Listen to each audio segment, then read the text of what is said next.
Hello, everybody. Thank you so much for joining us today. We have been hosting our weekly In Goop Health sessions like this. We're trying to bring together people that we love and admire. She's a very dear friend of mine. She really doesn't need much of an introduction. She's a 6-time New York Times bestselling author. She is obviously an amazing comedian. She's an actor. She's an activist. She is a great friend. She is like the quintessential woman's woman. She's someone that I look up to a lot, especially because of how much irreverence and conviction she has. So I would like to introduce Chelsea Handler today. Welcome to the In Goop Health sessions. And I have to thank our amazing sponsor who is helping us today, Miami Cocktail. It's going to make all of my questions go down much more smoothly. I'm having a margarita spritz. I'm having a Paloma spritz. Thank Cheers. you for having me, Esther. And Chelsea calls me by my Hebrew name, Esther. Oh, that's cute. It's good, isn't it? I've got, these are too easy to drink and they're all organic. So it's a little bit of a Perfect for the daytime. Exactly. And they also have made a big donation to the NAACP, as have you. Thank you, Chelsea, as have I. And anybody who's watching that feels compelled to donate, there's a little button. You can just click it. I guess where I would love to start, I mean, I want to talk about your book because it's so funny that people think of you so much as a comedian, because you really are like a spiritual teacher in the way that you write, especially in this last book. The depth of your vulnerability and your accountability and your lack of binary thinking around how people are is so inspiring and so moving. Thank you. But you know, I have to start because I have to start with white privilege and your Netflix show, and because this is something that you started to address months and months or years ago, really. And the Netflix special was kind of my first eye-opening experience in terms of having to reconcile what white privilege is and how we all have participated in it, most of us unwittingly or unknowingly. So I wanted to ask you, why has this been such a passion for you to dismantle white privilege? Like, connect those dots for me. How did you start thinking about this? Because for so many of us, it's such a blind spot. I think when I finally went to go see a therapist for the first time in my adult life with the serious intention of fixing some things, I became so self-aware. He gave me the gift of self-awareness, where I was able to look at myself and realize that I was so busy with my own head, so far up my own butt, that I wasn't looking around. I was concerned with my family and my group of friends and my this and my show or my house. Or it wasn't a collective consciousness. It wasn't about society or, all of humanity. It was about, self-interest. And I realized, oh, that's the way I've been raised. And what is it about the way I've been raised? And then I started to ask questions like, well, how were other people raised? The first time I went to, I was around Black people was in high school when I went to go live with my brother. And I was like, oh, this is culture. I was like, this is exciting. This is culture. I didn't have any Black people growing up. So I dove in head first to that because it was exciting and it was new. Like, the privilege of that alone, that I could just dive into somebody else's culture. And then when I was bored, come back to my white privilege, never dawned on me. All of these nuances throughout our lives, I think we all are wrapped up in our own things. I don't even have children, and I became, that self-involved. I didn't have, it wasn't like, when you have children, you at least have an excuse, but you can become immersed in that and wanting to protect them, and you find yourself not looking outside that circle. So why did that, what chord did it strike to the point that you thought, I need to make a television special about white privilege? I think because I've gotten away with so much murder in my career. I've always gotten away with whatever I want to do and whenever I want to do it. And I was like, what? This is weird. Why isn't anybody else acting like this? Everybody's so scared and I just started to ask deeper questions. Like, would a Black woman have been able to have a show like I did? Would she have been able to tell everybody off and to tell celebrities how stupid they were? Would she have gotten away with that? And I just started to look around at my own privilege. And when I really assessed the situation, I was like, oh, I had a documentary left to do with Netflix and I wanted to do it about something I was passionate about. And I was like, oh my God, how many white people must have these same questions? Like, what is the question to ask? How do you get okay with making yourself feel uncomfortable or be uncomfortable and having people tell you you're wrong, your opinions are wrong, and redirect your line of thinking, or just challenge your thinking? Most people aren't interested in doing. Yeah. And so I thought, if anything, we could show people like a roadmap of how to have these conversations. And it was for white people like myself that were curious about the topic. And you put, there were some very uncomfortable conversations and almost confrontations, right? I mean, you were in conversations that were hard on you in the best way. And I think, you opened yourself up for that, but then you, just by virtue of what the architecture of the show was, but then you really created that space to be challenged, and which was amazing. So few people do that. Well, it's just so easy to get defensive. Like on the first day of the set, on the first day of shooting, Netflix called and said I had to go to racial sensitivity classes and sexual harassment training. And I was like, again? I'm like, you guys have got to be kidding me. And I'm like, what? And I had gone to that poetry jam session and this woman had gotten up and sang, this Black woman, and I went around to hug her. And when we hugged her, I like tapped her on the butt. And as soon as I did it, she was just like, and I was like, oh, hey, sister, like, we're sisters. Like, that's how I greet people I love, is like smack them on the ass. I thought the Me Too movement applied to men, but not women. We're not doing anything wrong. And I was like, and she got really upset. And I had to call her. And I was like, and I was defensive. And I remember going, but that wasn't, she just said, you don't know my history. You don't know what I've been through. You don't know that Black women have been defined by their hair and their asses since the beginning of time. You have no right to touch my body. And I was like, oh, okay, you're right. Now I get it. I have no right to touch your body, So that film was a learning. I mean, a lot of people are going to listen to this and be like, don't you know not to touch people? But no, the answer is I don't. And now I do know, So now I only touch my relatives inappropriately. And me. Yeah, well, obviously. And your dogs. Yeah, well, they had it coming. True. I want to ask you more about this capacity you have for teaching through making other people uncomfortable, which I think is a beautiful attribute and really the only way that any of us can learn anything, right? We have to stretch our capacity to understand. Having my perspective shift like consistently is also really important to me. I don't want to be stuck in my opinions. No, I don't either. And I think that's one of the ways that we stop growing and, to become mired in righteousness. Like I'm right. Like I've come to this conclusion and I know I'm right. Right. It's so boring. No, it's so boring and it's so ego-based. Right. Like once you're able to identify when your ego is at play, and in this business, listen, we have to deal with our egos. It's going to be part of the business. But once you're able to separate that, especially on this subject matter, it has nothing to do with ego. It has to do with using your platform for the best way you know how. And I feel like I can speak to this conversation because I've been having it for a long time, but I also don't want to outwear my welcome. I know this isn't about me, but it's about change. And that's one of the beautiful things that I think we're seeing, in this time that's born out of COVID. Like, look at the change that's been happening, in the last couple of weeks. Look what these protests have amounted to. This is a beautiful time in history. Yeah. And, we're coming, there's dark things happening, but there's so much brightness.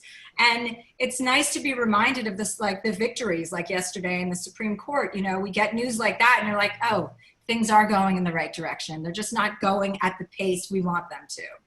Right. And I think that there's, I think that there's a certain relenting that happens when things don't happen in a way that we can easily understand or on our time frame. That's also a really important part of the process.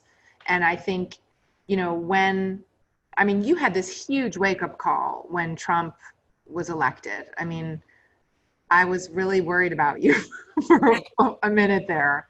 Yeah, I got that message. I got the message that everybody was like, whoa, people saw me coming and they're like, oh, fuck. You know, I had like veins. I was going to the airport, like the lounges at the airport, going straight to the Fox News section and just ripping people apart. I just go and I'd be like, you fucking racist. I mean, that's the level I was at after the election. I had my veins throbbing out of my neck. I'd start fights with people. If they looked Republican, I was like, hey. So I was out of hand. And that's when I knew, you know, that was like the inception of this book and what my stand-up show is going to be, my special for HBO, is it was my first deep look at myself, at my entitled behavior, my spoiled brat-like behavior, and me losing touch with being grounded. I wasn't grounded anymore, and I wasn't present ever for like, you know, there were like a period of time where I was so hyper-focused on what was happening with Trump and the administration that I couldn't even, you know, I wasn't good for anything else. And I was like, okay, if it became unmanageable. And that's when I was like, all right, I want to like take a year and really like find out what my problem is. Right. And was any of that, this might be a radical question, but was any part of that trying to understand the ideology of the other side that riled you up so much? Yeah, totally. That was exactly what I went. I mean, I went because I had anger, but I also had decided I was going to do this like cross-country college speaking tour in conservative parts of the country to learn how something like this happened. Because I was like, well, okay, if I'm an elitist, then let me go not be an elitist and find out what I'm talking about. And get out of my Hollywood bubble that everyone, you know, accuses everybody with an opinion in Hollywood to be in. And, you know, and they were right. I was in a bubble. I didn't understand what was going on. And that's what the purpose of that tour was. And I learned a lot, but the purpose of therapy was to be able to go on that tour and not scream and yell when I was talking to somebody like, I can't even remember what that girl's name is, but, you know, these Republican right-wing girls. Were you able to understand their perspective? Like, was there any kind of softening around how these people are perceiving things? Or like, I'm curious what the impact of that was on you. The impact is that, yeah, people don't have the same experiences that you do. People don't have the same advantages that you do. Some people are born in parts of the country and they don't get out of that part of the country and they only see that line of thinking their entire life. They're not exposed to any other line of thinking. So, you know, so, you know, when white people hear white privilege and they're like, well, I'm poor and I'm working 3 jobs. What privilege is this? It's like, okay, well, yeah, that's not a good situation either. But if you were a Black person and you were working 3 jobs, you would be even at more of a disadvantage than you are now. You know, it's not about like, well, I'm suffering too. We're all suffering. Everyone's suffering for some reason. You know, we all have our trauma, but it's important to really respect the people's traumas that we know the least about. And it's important to understand that if people are being traumatized because of the color of their skin, and that is putting them at an immediate disadvantage, whether it's with the police or in the workplace or anything, like that's something as white people that we have to actively cultivate an understanding for that, because we've been raised under the assumption that, oh yeah, I mean, we're the baseline, and it's so blind and it's so wrong. Well, it's also so blind. And I know you guys do this, you work with this kind of stuff a lot, but I think now that there's so much science and data behind the idea of intergenerational trauma, like you don't have to have been a slave to understand what oppression means and to still feel it. You just have to have it in your heritage and it's in your system. Did you feel like you were able to create a dialectic with some of these people that believed so differently to you? Did you rub off on them at all? Did they rub off on you at all? I learned how to have a conversation without getting angry and understanding and saying, this is a person, this is like a soul, without being like, anyone who votes for Trump is the enemy. It's like, no, that's not the case. I still don't feel that way. And I'm glad that he because I used to have strong views like that. And now I just realize people lose their way or people aren't educated. You know, I think it all comes back to education. And that's something that should be used to weaponize, you know, politics. It's like education should be good. We should all want everybody to get one. But yeah, you know, some people, when they see new information, they do change their mind. So I'm not going to give up on people that, you know, that I think like anymore. I've seen too many people like end up doing the right thing that weren't on the right side of things. So I have hope. Part of this divide is coming from the fact that there are people who regard themselves as deeply, deeply religious people, and those beliefs align with an infrastructure that doesn't align with inclusion sometimes. And so not sometimes, all the time though. I know people are changing their companies, and I know you do great work at that, and everyone is being held accountable now. So they, you know, so everyone's going to join forces, but it's still, you know, it's still not anywhere near where it needs to be. Like we all just have to be doing so much hard work. My friend, when the protests were happening, she's just like, I'm just so exhausted. I'm so exhausted. And I'm like, yeah, can you imagine how Black people feel? And she's like, you can't talk to me like that. And I was like, I'm going to. Like, sorry, especially this week, I will talk to you that way. Let's talk a little bit about, like in the book, you write so beautifully about your parents. And the reason why I love it so much and I find it so poetic is because you don't canonize them. You don't, you know, they're like, you treat them with so much humanity and love, and you show everybody in your family in all of their positivity and all of their negativity. And it made me realize, like, God, we're so easy to characterize or categorize someone as, you know, oh, this is this kind of mother, or this is this kind of asshole father. Is this process of truly embracing all aspects of a person, did that come from, like, tell me a little bit about how you arrived there. Like, how did you articulate that? I think I realized I had heavy judgment. Like I was throwing heavy judgment around, and I wasn't being judgmental of myself. I was like in the clear, you know, like I was right and everybody else was wrong. And then I made a living also doing that. Like I was getting paid to do that. So it became kind of my currency. So people expected it from me. And then it became like my permanent personality. And I'm like, wait, what the fuck is happening here? But it is my personality, you know, but I needed to come at it from a kinder viewpoint. I think what I wanted was to be less judgmental and to be more patient. And Dan, my therapist, who I talk about in the book, gave me the gift of sitting still. Like he taught me how to sit still. He taught me how to like sit and meditate and think and reflect, and that not everything has to be 60 miles an hour. Not everything has to be you fumbling with your keys and, you know, dropping this, and it just can go more slowly than that. And you can enjoy life and like actually look at the trees and enjoy nature and things that I always thought were like, yeah, I'll get there when I'm older. Well, guess what? I'm here and, and I'm enjoying it. So it's, so with that work in trying to be less judgmental, he made me realize like about people and not putting them in boxes. It's like, everybody is fluid, you know, everybody has their highs and their lows, and you wouldn't want to be judged on your worst behavior. I know I wouldn't.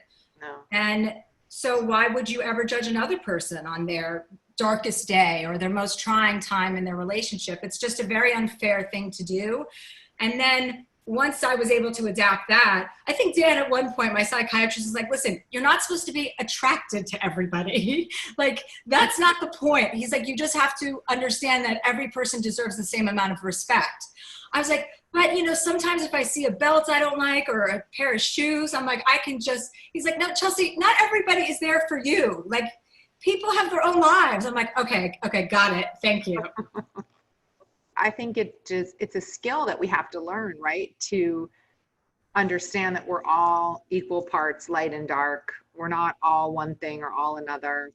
And to have tolerance for other people and their, you know, good qualities, their bad qualities. It's, I think it goes along with maturity as well, but some people really do stick in their judgmental Yeah, Mary McCormick, who you know, who's my best friend, is always like, not everybody deserves your truth, okay? Like, you don't have to be truthful. Save your truth for me and Michael. Like, just keep it for us. And, you know, and she has a point. You know, not everybody does deserve it, but that's not the point. The point is to be kind with it. Like, it's not necessary always to insert yourself. Like, I always thought if I had thoughts, I needed to share them. Now I know, you know, I do feel much more mature to that point. Now I know it's like, it's not my place always to talk and to let other people talk. But that said, you know, you are a force for change. And like, when you talk sometimes, if it's incendiary or you make somebody uncomfortable with your truth, like, you could actually be having an impact. Like, that could manifest later in their life in some way. So I think people do deserve your truth. I mean, I don't want you to exhaust yourself, but. No, don't worry. I have a hard time. I have a hard time getting tired of telling the truth. So it's not an issue. What I used to do in relationships is I used to cut people off if they did one thing. Like, if they did one thing I didn't like, I would just be like, that's it, I'm done.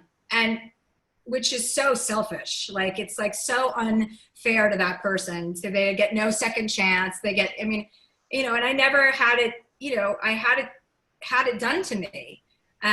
Probably since, like, you know, I was in school as a young child, and then it realized like how cruel that can be, you know, and I've done that to a lot of people in my life. But so that was one thing I really wanted to examine, because I was like, how do I end a relationship in a normal way? And Dan was even able to relate that back to my brother's death. He goes, you're used to having somebody here one day, and the way they say goodbye is to be gone the next day. So the way you think you need to end relationships is like that, black and white. He's like, you don't have to say goodbye to somebody if they're still here. And so it was like, I had this thing stuck from when I was 9-year-old, you know, little girl in my brain that hadn't matured past that. And so that was a huge thing that I realized through therapy, is that I shut relationships. And now, you know, I haven't done that since. I was like, oh God, do I have to call all these people? Is this like AA? He's like, no, you don't have to call everybody. He goes, or anybody. He goes, you just have to not behave that way ever again and not shut somebody out.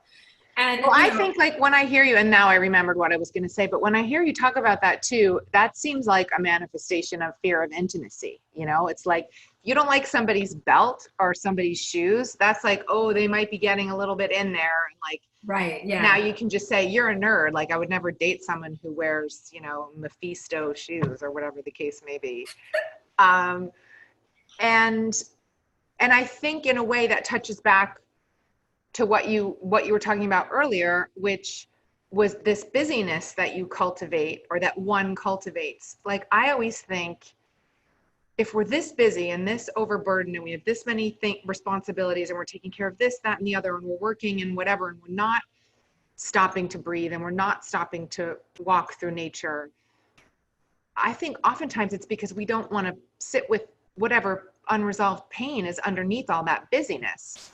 Yeah. And the more that we're sublimating that pain, the less capable of real intimacy we are of having, because we're definitely not going to go out with somebody and let them in if there's all this pain underneath the surface. And then then their belt is really awful, and we could never date somebody who has a belt like that. So right. It's all about intimacy. It was totally about that, for sure. So how are you? What? Sorry, I didn't mean to interrupt. No, interrupt. You're a talk show host now. Oh my God, I took your job. I know. But well, how do you, so if you know you have a fear of intimacy, and then you're doing work with Dan, who's apparently an unbelievable therapist, how do you start to work on that so that you can be vulnerable and you can truly find intimacy? It's about rehabituating my habits. You know, it's really easy to pick up a new habit. You know, now I've spent 2 years, I haven't woken up 2 mornings in a row and not meditated for the last 2 years. That's a habit I never had. It's so easy to create new healthy habits. So now with men and with guys I'm talking to, it's just there's no the childlike behavior, I think to a degree was definitely put to bed. The kind of toddler-esque attention seeking, like in a relationship, you have to prove to me you love me the most. I think I put all that away. I hope. We'll see. We'll see when I start dating Andrew Cuomo. But I mean, but you know, you're never fully cooked. You're never fully done. It's always like this, you know, word journey that I can't stand, that I'm now saying. It is this long road of like self-discovery. And there's something about being in your 40s. It's called a midlife crisis for a reason. Like we all have them, because it's called that because it's really common, you know, and some have worse and some have minor ones, but we all have a reckoning when we turn 40 and we're like, what the fuck am I putting out into the world? Do you feel like you've ever allowed yourself to be fully unguarded in an intimate relationship, like in a romantic relationship? Yes, I have. When I was younger, definitely. I think that's the thing. Like, there was a period where I was really in my own shoes. And then there was a period where I flew off the handle, you know? And so you have to be very aware to even catch that, because you don't want to get any further than you've already gone. Did it correlate with fame? I was going to say it correlated with Andre Ballange, but yeah, no, it correlated with fame. I'm sure there's a correlation with fame. I was like, I think that was my Andre Ballange was the beginning of my, anyway, I hope Andre's well. Yeah, it had to do with fame. It just had to do with, you know, my whole childhood, my being spoiled. I was the youngest of 6, and I just kind of demanded my way through life and got away with it. And it wasn't until I did take a look and say, wait, my life has never really been that difficult. Like, nothing has ever been a huge struggle. I've never been hungry. Like, you know, I've never not been able to pay my bills, even when I was a waitress and I was broke. Like, I could always call my parents or a brother or a sister. And so I just started to read a lot of Black authors, and that also set me off into being like, oh my God, they need white allies. Like, what are white people doing? That was also like the tip of the iceberg with the documentary. Right. So the therapy was great for multiple reasons. Seriously. Yeah. Talk to me about weed. I love cannabis because it helped me. It was my gateway drug for meditation. Like, it was the drug that allowed me to sit still and practice every day. Like, even when I didn't know what I was doing, and I'm like, I'm just thinking about, you know, the person I'm calling after this. And through that, it just kind of softened the edges, and it allowed me to have more patience with people, you know, like especially people that I wasn't really that interested in, or, you know, I have a real bad time having a poker face, as you well know. So if I'm like, I go into a meeting and I take like, you know, microdose 5 milligram or 2.5 milligram edible, or a blueberry or a mint, and you're like, oh, everything's just a little bit nicer and softer. And I think what has been missing for so many years, what is now available to us, and this legalization of cannabis throughout the country, is because there's this educative component that had been missing since, you know, the prohibition of cannabis, which is what we just lived through. And now that you can look and say, oh, this is 2.5 milligrams. It's just something to like sand down the edges. You're not taking a cookie that somebody baked for you, you know, at a ski resort. It's 2 separate situations. So I think the educative component really made me feel safe walking into the cannabis space and like building a brand, which I'm not releasing yet because of COVID and all of these things, but it's something I do feel passionately about, and I give it to everyone in my life. How did you begin the process of educating yourself around cannabis? What kind of data were you looking at? I was consuming it, Esther. I was consuming it, and then I was anecdotal data. Anecdotal data. And then I was trying every product that was out there. As we know, I have a high tolerance, so I was able to see what would be good for beginners and what would be good for, you know, intermediates, and what kind of, you know, men feel really impassioned and emboldened in using cannabis and in the space of cannabis. And I want women to own that space too. Well, that's what's so great about you starting this business. I don't think women feel comfortable oftentimes asking questions. I mean, it's the basis for Goop, right? Women have a hard time asking questions from a place of like, I need help. I think we think we have to do everything by the book. We have to do what's right and acceptable, and we have to take on all the burden. So asking questions around sexuality or ideology or cannabis or whatever sometimes, or, you know, business stuff, it can be uncomfortable for women. Intimidating, for sure. You know that better than anybody, right? You got to like kind of, yeah, totally. And, you know, now that women know, we've gotten the message that we have to be on each other's team. Yes. You know, I think that's another silver lining from the election. Women now know we have to stand together and support each other, and that we're stronger together. We didn't get that message last. The best thing in Goop Health when you said, you don't have to, I'm paraphrasing, but you said, you don't have to like. I know the line. It's Mary McCormick's line. Oh, you don't have to be everybody's best. You don't have to be everybody's best friend, but you have to be everybody's sister. It's so beautiful. Yeah. And it's true. It's true. Anyway, sorry, I interrupted. So you decided that you were going to create a business around like a female friendly. Yeah, cannabis, like an entry for women to say, come over here, you're safe here with me. I'm going to show you how to do this and how to do it safely and how to feel comfortable and build your confidence. Because it's going to make your life better, your quality of life better. Can you send some over here by any chance? Of course I can, sweetheart. I've never been really like a cannabis. I know you're not a big cannabis user. No. Do you need it? Do you need something to sand down the edges? I mean, I do like to have a drink. Yeah. But for some, I think I had a bad experience with cannabis when I was younger. And I basically had what you just described, like the cookie at a ski resort where I was incapacitated. Yeah. And so I never really gravitated back towards it that much. But you're my perfect customer. You're my target customer because that's exactly what it is. It's like people need to be reintroduced to the safety of cannabis and to understand how you use cannabis. Cannabis doesn't use you. I've taken an edible and thought I was at a movie theater and got up to leave the theater only to find out I was on an airplane. So I've been there, I've been down that road. I think I was on that flight. You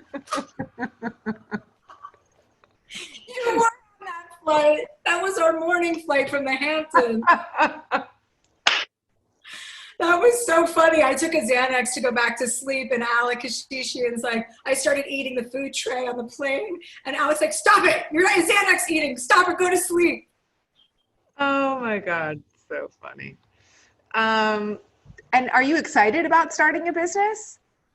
Yeah, I mean, I'm excited always to learn, and I'm excited about this space for women because there's so many female entrepreneurs in this category of the marketplace that really need the attention and they need a boost. And this is such a huge market for men and it's so dominated by men. So I really want to hustle, and so I've done a lot of due diligence that I've met and been to tons of grows.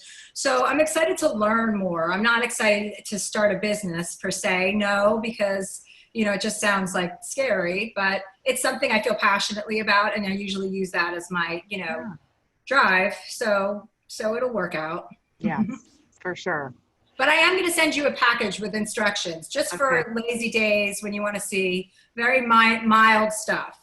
Okay. See if it gives you a very mild. Like I don't want to be microdosing.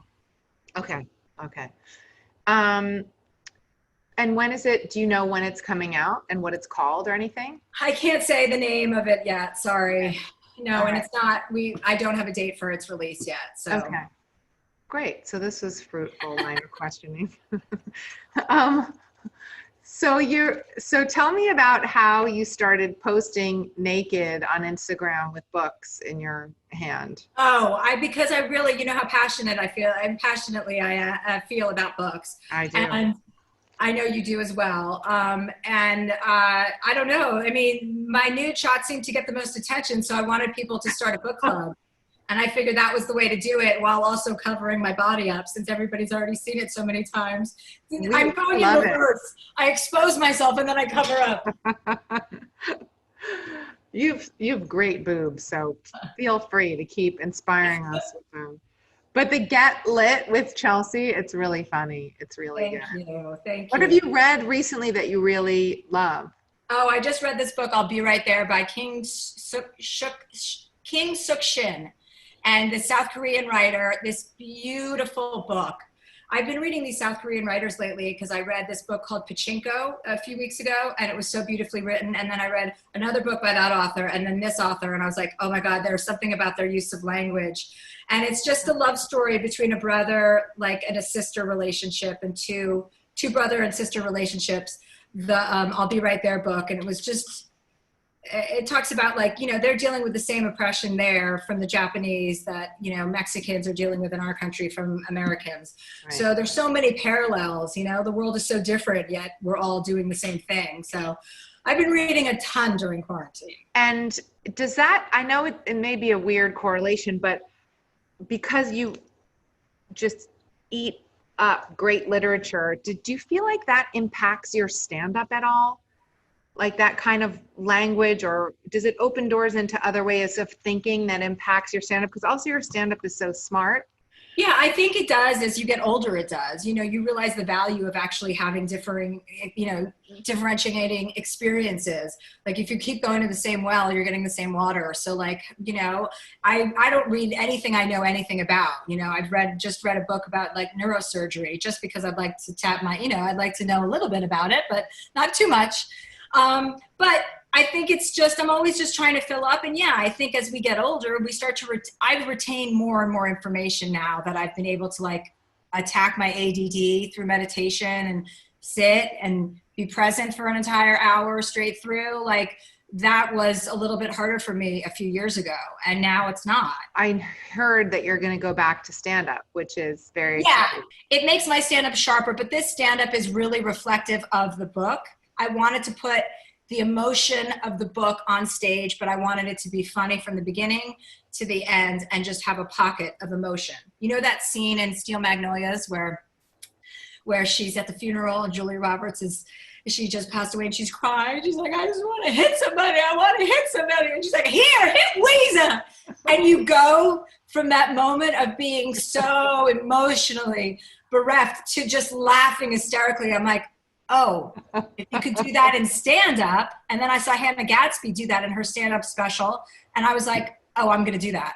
So that's what this special is.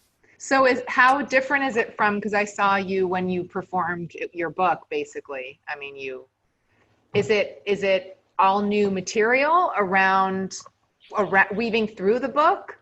Yeah, it's all it's all material. I think I used that part of the tour that you saw where Leah Remini interviewed me after she had her firewater. That was hilarious. That was so funny. She was, I used that opportunity with like the storytelling to create the stand-up show. Like I realized halfway through that tour, I was like, oh, this is a one-woman show. I just didn't want to do stand-up in the beginning. So I just kind of came back full circle and I was like, I'm ready to do stand-up because I finally feel like I have something important to say. Because for a while you said you weren't going to do it. Yeah, I didn't feel like I was contributing anything. I was just like, it felt stale, and I was stale. I had just done so many tours back to back to back, and I just took the joy out of it, you know, and I wanted to bring the joy back to it. So when are you going to start that up? So I'm going to film that hopefully over the summer. I'm going to film my stand-up special for HBO Max. And I'm hoping to have it out by the end of before the end of the year. And then will you go on the road at all? I just had a whole tour canceled because of COVID. So I was supposed to be touring this whole time. So yeah, we're all just waiting to see when things start to open up, but obviously later than sooner for what I'm going to do. But yeah, I'll go on tour again. I'm now into stand-up. And that's another thing that came out of therapy. I've come full circle back to the thing I thought I didn't want to ever do again. You know, I kept saying, I don't want to do stand-up. And I got to do it on my own terms in a totally organic way. And that is meaningful too. Absolutely. So how have you been quarantining? Well, my sister and her 3 children invaded my house. They came down after the first 2 weeks of quarantine and they moved in. So 3 adult children and their 2 dogs. And they lived here for 2 months. So there was a lot of cannabis happening during those 2 months. I mean, there was a lot, because the first 2 weeks we treated like spring break, like vacation. We're all together. It's summertime, you know, pool, pizza making.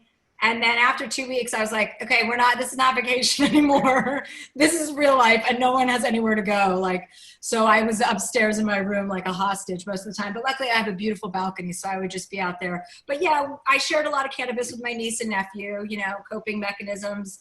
None of them had lived together for this amount of time since they were kids. So it was really, really fun. And also I'm glad they're gone. Were you surprised by anything that came up internally around, you know, living with your family for that long? Oh yes. I was like, for one, I mean, totally. I mean, the things I was thinking, like, you know, at one moment you feel totally confident in your relationship with your niece or nephew, and the next minute you're like, do they think I'm a loser? Like, do they think I'm lame?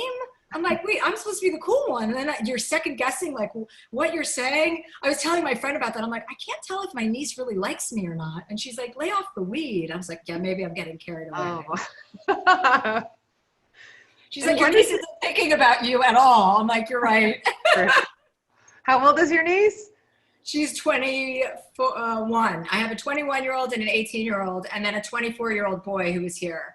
So they all are gone. They left this weekend. This is my free zone this week, and I'm enjoying myself. That's good. How do you date during quarantine? Just sexually harass people online, you know, the old-fashioned way. I like it. Are you seeing anybody? I'm not. No, I'm not seeing anybody. I'm talking to a few different prospects, so we'll see where that leads me. I just get set up. Now they're going to all know about each other. Oh, well. Good. They should, yeah, good. That's good. This is why I'm terrible during interviews, because I can just, anything you ask me, I'm like, bleh. Terrible. No, that's why no one will date me. No, now it's going to be so good because you've done all this incredible work. And right. I think nobody tells us how much work we have to do on ourselves in order to have a successful, happy relationship. We think we're supposed to just sort of crash into something and it's going to be great. And it's like, unless you are ruthless with yourself about the areas that you have to heal, like it's not going to happen. So I know. And so many people don't have access to that. You know, so many people don't have access to that kind of therapy. We need to open up a blow dry bar for therapy, you know, for that. I actually just made an investment in a company that's really smart, that's doing group therapy and teletherapy and one-on-one therapy, and it's a really good price point. It's for, you know, aimed towards millennials, and it's really cool. But I agree. I'm like you. I believe so much in therapy, and it's hard to do it in a vacuum. You know, it's hard to do it without a sounding board and a teacher. And yeah, exactly. And what you said is so true. It's like no one tells you the amount of work that has to go into making yourself okay. People think like, oh, I don't have an issue. It's like we all have issues. We don't even know about our issues. So the more you can learn about yourself and the more self-aware you can become, it's like you're doing a favor to the world. Yeah, absolutely. And that was, you know, for me, such a beautiful part of your book, that you were able to be so open about that process, you know, and how important Dan has been in your life. And because it's just not fun to know, you know, when you say you do the unpleasant work and you have to be ruthless with yourself, it's not fun to drive somewhere knowing that it's going to be painful. Like that you can sit there and it's not like, you know, it's necessary work to do, but you're not looking forward to it. Yeah. It feels like, okay, this is a means to an end. And when you finally get to a place where you can be real about your feelings and you don't have these like layers of defense up, for me, you know, that was my issue. Yeah. You start to realize like you've been missing out on a whole part of the world, you know, that there's so much goodness out there and there's so much benefit to being an optimistic, happy person. Like it bleeds over, you know, and you can help other people be happy too. That's so beautiful. It is. It's so nice to see you, like your cynicism has waned and you found all of this beauty and optimism in the world. I love it. Don't worry, I'm still a cynic. Don't worry, Mary's still my best friend. So I don't know. I love stoned, therapized Chelsea. I have to tell you. Thank you. I loved you before, but I love you even more now. Well, thank you so much for doing this. I'm so happy to see you. I can't wait to see you in person. And I want to encourage everybody to pick up Life Will Be the Death of Me, because it's amazing. And go to bookshop.org, because that's how you buy it, from independent bookstores and communities that you can support. And anything you want to tell us about the book before we sign off? If you think you need therapy, then I think my book will probably help you. Perfect. Oh, goodness. All right. Well, for more information on all these sessions, head over to goop.com/ingoophealth. Chelsea, thank you so much for being here. I love you. Thank you to Miami Cocktail. I'm feeling this in all the right ways. Cheers. Love Cheers. you, Esther. Love you. I love you so much. Bye. Thank you, honey.